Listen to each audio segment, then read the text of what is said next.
Parents plan funeral for a 10-year-old with cancer. Then she opens her eyes and says 7 words.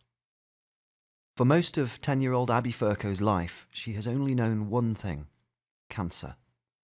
The sweet 5th grader was diagnosed with leukemia in 2011 when she was only 4 years old. At the time, doctors only gave her a 20% chance of survival. "We were devastated," Abby's mom, Patty Furco, said. "We were basically told that she was going to die. There was very little hope." For the next 6 years, the family did everything they could to help Abby and give her the best life they could. She underwent a bone marrow transplant, intense chemotherapy and radiation treatments, and a trial drug.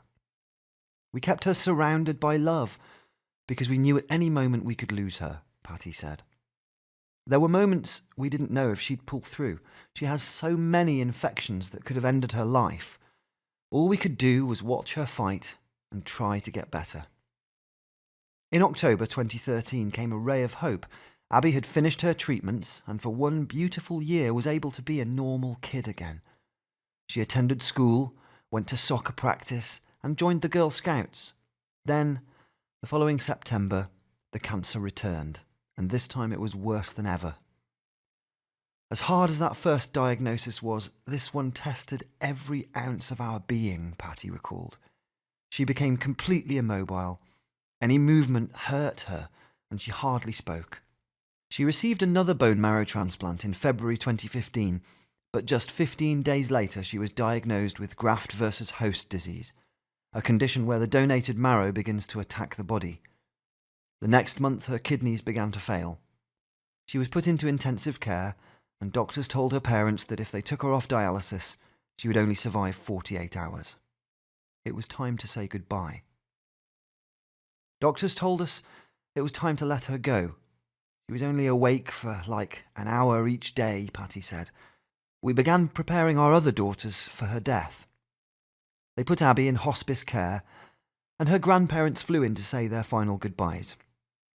They began the heartbreaking task of planning her funeral, picking out her casket and the music they would play. Then, a miracle occurred. Abby woke up. She told us, 'I have so much living to do,'" Patty recalled. "We couldn't believe it," she added. "In a matter of days, weeks, months, she started walking and getting stronger. It's an absolute miracle. Doctors agree there is absolutely nothing medically that can explain Abby's recovery. We helped her get home from the hospice, but when we started backing off, taking away treatments so she wasn't on so many meds, she started getting better all on her own," said Abby's doctor, paediatric hematologist and oncologist Jacob Wessler.